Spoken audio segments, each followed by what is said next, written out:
और उसके बाद फिर हम बात करते हैं एंडोमेट्रियोसिस की। तो देखिए एंडोमेट्रियोसिस क्या होता है कि यही जो एडिनोमायोसिस होता है ना, तो एडिनोमायोसिस में क्या था, एंडोमेट्रियल टिश्यू यहाँ पे सिर्फ मायोमेट्रियम में प्रेजेंट हो रहे थे, तब हम इसको एडिनोमायोसिस बोल रहे थे, यानी यूट्राइन के अंदर ही थे, बस यहाँ पे लेयर का फर्क था। और एंडोमेट्रियोसिस क्या होता है कि ये जो एंडोमेट्रियल टिश्यू है ना, ये different part of the body में जाके कहीं भी ये रुक सकते हैं, और जहाँ पे भी रुकेंगे, जब एंडोमेट्रियल टिश्यू है तो यहाँ पे भी एस्ट्रोजन अपना वर्क करेगा, और जब एस्ट्रोजन वर्क करेगा तो यहाँ पे भी हमको साइक्लिक जो है डीजनरेशन देखने को मिलेगा।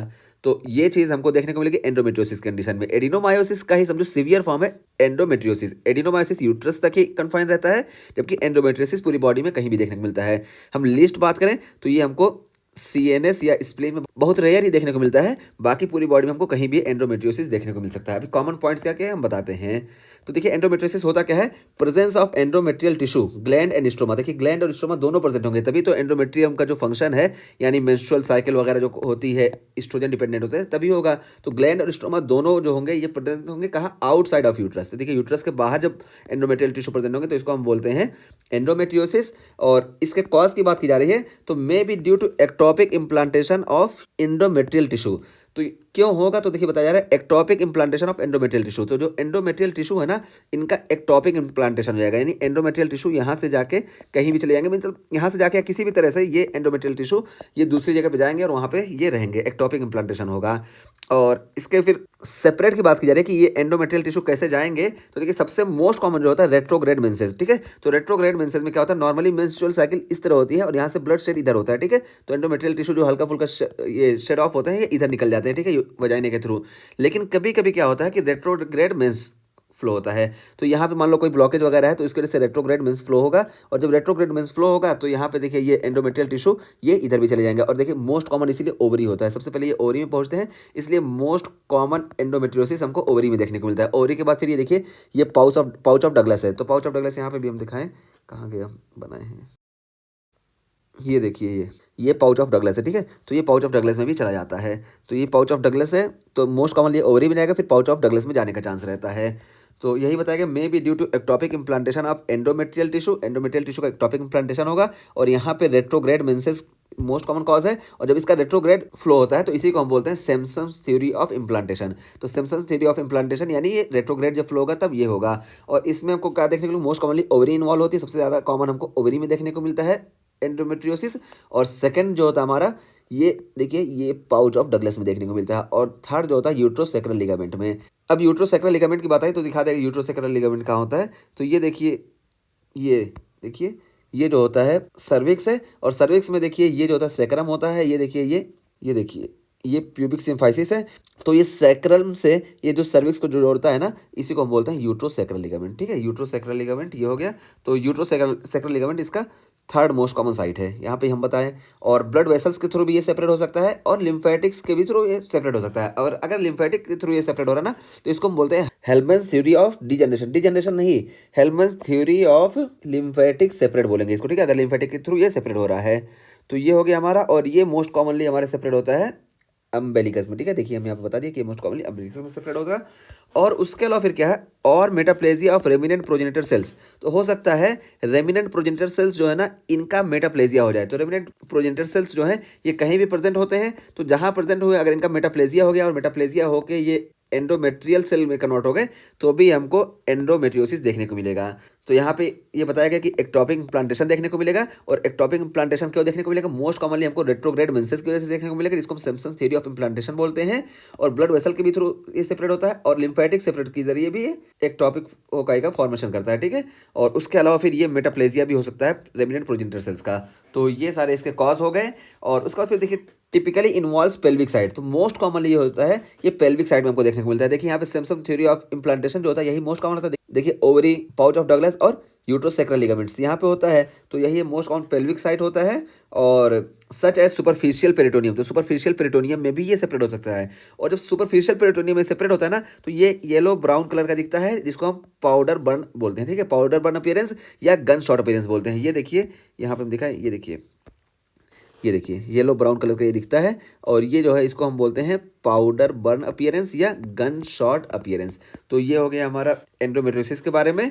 और उसके बाद फिर देखिए क्या है कि ये बताया गया कि ओवरी में भी सेपरेट होता है, हालांकि ओवरी मोस्ट कॉमन होता है, ठीक है। तो पेल्विक में जितने भी हैं पेरिटोनियम वगैरह में सेपरेट होने से पहले सबसे पहले ओवरी में सेपरेट होता है, तो मोस्ट कॉमन साइट हम बात करें तो ये ओवरी ही है, ठीक है।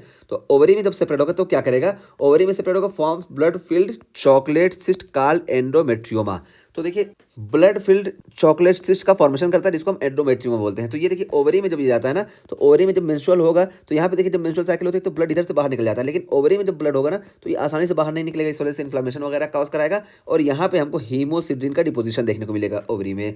तो यही है कि जब ओवरी में ये सेपरेट होता है तो फॉर्म्स ब्लड फिल्ड, तो ओवरी को एकदम ब्लड से फिल कर देता है और जब ब्लड से फिल कर देगा ना तो यहाँ पे हीमोसिड्रिन प्रेजेंट होता है और हीमोसिड्रिन जो होता है इसी की वजह से ब्राउन कलर आता है और ब्राउन कलर की वजह से इसको हम बोलते हैं चॉकलेट सिस्ट, ठीक है, चॉकलेट सिस्ट इसको बोलते हैं। और इसी को जब चॉकलेट सिस्ट का फॉर्मेशन हो जाता है तो इसी को बोलते हैं एंडोमेट्रियोमा। तो एंडोमेट्रियोमा की हम बात करिए कि ये एंडोमेट्रियोसिस से एंडोमेट्रियोमा कैसे बनता है। जब ओवरी इन्वॉल्व होगी, ओवरी के अंदर बहुत ज़्यादा ब्लड बनेगा, इसकी वजह से हीमोसिड्रिन मिलेगा और हीमोसिड्रिन जो है ये ब्राउन कलर अपीयरेंस कराएगा जिसको हम चॉकलेट सिस्ट बोलते हैं और चॉकलेट सिस्ट के अलावा इसको हम एंडोमेट्रियोमा बोलते हैं। तो ये हो गया हमारा ओवरी का अपीयरेंस। और उसके बाद फिर देखिए प्रेजेंटेशन की बात की जा रही है कि क्या क्या हमको सिम्टम देखने को मिलेंगे। तो present with chronic pelvic pain, तो क्रोनिक पेल्विक पेन हमको देखने को मिलेगा। और क्रोनिक पेल्विक पेन क्यों देखने को मिलेगा, क्योंकि देखिए ये जब इनकी बराबर ब्लीडिंग होगी ना तो एडिशन फॉर्मेशन हमको देखने को मिलेगा। तो यहाँ पे यूट्रस में एडिशन का फॉर्मेशन देखने को मिलेगा और इसके अलावा पेरिटोनियल इन्फ्लामेशन देखने को मिलेगी, क्योंकि जब ब्लड को प्रॉपर निकलने का रास्ता नहीं मिलेगा इस वजह से यहाँ पे पेरिटोनियल इन्फ्लामेशन देखने को मिलेगी। और local production of the prostaglandin, तो प्रोस्टाग्लैंडिन प्रोड्यूस होंगे जो भी पेन करे, जो कि पेन कॉज करेंगे।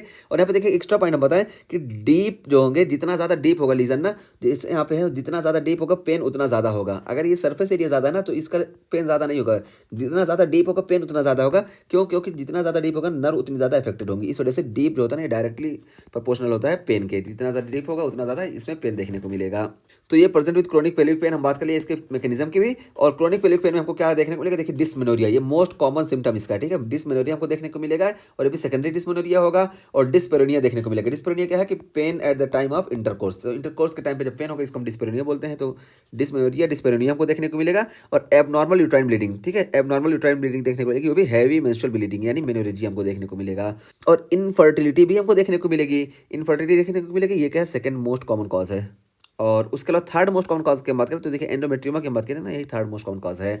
और normal size uterus on examination, जब हम एग्जामिनेशन करेंगे ना तो हमको यूट्रस का साइज नॉर्मल दिखाई देगा। क्यों, क्योंकि यहाँ पे एंडोमेट्रियोसिस हो रहा है, एंडोमेट्रियम में कोई परेशानी नहीं है, ठीक है, एंडोमेट्रियम में सब कुछ नॉर्मल है, बस ये क्या एंडोमेट्रियल टिश्यू दूसरी जगह प्रेजेंट है, उस वजह से हमको ये सारे कॉम्प्लिकेशन देखने को मिल रहे हैं। यहाँ पे एंडोमेट्रियम नॉर्मल होगी। अब एंडोमेट्रियम की बात आ गई तो एक चीज़ और हम बता दें कि देखिए एंडोमेट्रियम जो होती है ये देखिए ये वजाइना है और ये सर्विक्स है और ये देखिए ये यूट्रस है, ठीक है। तो यहाँ पे देखिए और ये ब्लेडर है, ठीक है, यहाँ पे ब्लेडर हो गया और ये रेक्टम हो गया और ये पाउच ऑफ डगलस है। अब यहाँ पे देखिए ये जो होता है यहाँ पे ये 90 डिग्री का एंगल बनता है और इस 90 डिग्री एंगल को बोलते हैं एंगल ऑफ एंटीवर्सन नॉर्मल कंडीशन में। और यहाँ पे देखिए ये सर्विक्स है, ये यूट्रस है, इसके बीच में 120 डिग्री का एंगल बनता है और इसको बोलते हैं एंगल ऑफ एंटीफ्लेक्शन। तो नॉर्मल कंडीशन में ये एंगल ऑफ एंटीवर्सन होता है, लेकिन एंडोमेट्रियोसिस की कंडीशन में ना ये एंगल ऑफ रेट्रोवर्जन हमको देखने को मिलता है, एंगल ऑफ रेट्रोवर्जन देखने को मिलेगा, इस वजह से ये यूट्रस आगे चला जाएगा, ये हमको देखने को मिलता है। साइज में नहीं परेशानी आएगी लेकिन हमको यहाँ पे एंगल में परेशानी देखने को मिलेगी, तो ये आगे चला जाएगा और इसको हम बोलते हैं एंगल ऑफ रेट्रोवर्जन, ठीक है। तो रेट्रोवर्जन एंगल हमको देखने को मिलेगा और ये फिक्स होता है। तो ये एक एक्स्ट्रा चीज़ हम बता दिए कि यहाँ पे हमको देखने को मिलता है। एंगल ऑफ रेट्रोवर्जन हमको सिर्फ दो कंडीशन में देखने को मिलता है पूरी गाने में, एक प्रोलैप्स के टाइम पे देखने को मिलता है और दूसरा एंडोमेट्रियोसिस के टाइम पे देखने को मिलता है। प्रोलैप्स के टाइम पे क्या होता है, इसको हम मैनुअली करेक्ट कर सकते हैं, लेकिन इसको जो है हम मैनुअली करेक्ट नहीं कर सकते क्योंकि ये फिक्स होता है। बस यहाँ पे एक्स्ट्रा पॉइंट था, ये हम बता दिए। तो हम बात किए एंडोमेट्रियोसिस की। एंडोमेट्रियोसिस में हम बात किए कि जो एंडोमेट्रियल टिश्यू होगा ये ग्लैंड और स्टोमा के साथ बॉडी के दूसरे ऑर्गन में भी प्रेजेंट हो सकता है, ठीक है, हो जाएगा। और may be due to ectopic implantation, तो यहाँ पे बात की गई क्यों, क्योंकि एक्टोपिक इम्प्लांटेशन होगा एंडोमेट्रियल टिश्यू का। क्यों, रेट्रोग्रेड मेंसेस की वजह से, जिसको हम बोलते हैं सिम्पसन्स थ्योरी ऑफ इम्प्लांटेशन। और यहाँ पे मोस्ट कॉमनली ओवरी और पाउच ऑफ डगलस और यूट्रोसैक्रल लिगामेंट इन्वॉल्व होते हैं। और ब्लड वेसल्स के भी थ्रू ये सेपरेट हो सकता है और लिम्फेटिक्स के थ्रू भी ये एंडोमेट्रियल टिश्यू ये सेपरेट होगा। लिम्फेटिक के थ्रू अगर सेपरेट हो रहा है तो इसको हम बोलते हैं हेल्मन्स थ्योरी ऑफ लिम्फेटिक सेपरेट। और उसके बाद यहाँ पे देखिए typically involve pelvic side, mostly pelvic side involve होती है, जिसमें पेरिटोनियम की हम बात करें तो पेरिटोनियम में हमको पाउडर बर्न अपीयरेंस या गन शॉट अपीयरेंस देखने को मिलेगा। और ओवरीज इन्वॉल्व होती है, मोस्ट कॉमन साइट यही होती है ओवरीज। और ओवरीज में हमको चॉकलेट सिस्ट देखने को मिलेगा, जिसको हम एंड्रोमेट्रियोमा बोलते हैं। और ये अगर हमको एंड्रोमेट्रियोमा देखने को मिल रहा है ना, तो ये इंडिकेट सीवियर डिजीज, तो हमको पता चलता है कि सीवियर डिजीज है। और उसके बाद फिर यहाँ पे हम बात किए कि इसके प्रेजेंटेशन क्या होंगे, तो पेल्विक पेन देखने को मिलेगा, उसके रीजन भी हम बता दिए। और डिसमेनोरिया डिस्पेरोनिया देखने को मिलेगा, तो मोस्ट कॉमन सिम्टम हमको डिसमेनोरिया देखने को मिलेगा, अभी सेकेंडरी डिसमेनोरिया देखने को मिलेगा। और सेकेंड मोस्ट कॉमन हमको इनफर्टिलिटी देखने को मिलेगी। और थर्ड मोस्ट कॉमन जो है हमको एंडोमेट्रियोमा देखने को मिलेगा। और एंडोमेट्रियोमा जो है ये सीवियर स्टेज को इंडिकेट करता है। तो ये एंडोमेट्रियोसिस की बात हो गई। अब यहाँ पे देखिए एक चीज़ हम बताएं कि क्लासिकल ट्रायड हमको एंडोमेट्रियोसिस में देखने को मिलता है। तो एंडोमेट्रियोसिस में क्लासिकल ट्रायड क्या है, देखिए सेकेंडरी डिस्मेनोरिया, इनफर्टिलिटी और डिस्पेरोनिया। यहाँ पे हम बात किए थे, ये देखिए डिस्मेनोरिया, डिस्पेरोनिया और इनफर्टिलिटी। तो ये हमको ट्रायड देखने को मिलते हैं एंडोमेट्रियोसिस की कंडीशन में। और उसके अलावा देखिए एंडोमेट्रियल हाइपरप्लेजिया। अब एंडोमेट्रियल हाइपरप्लेजिया की हम बात करें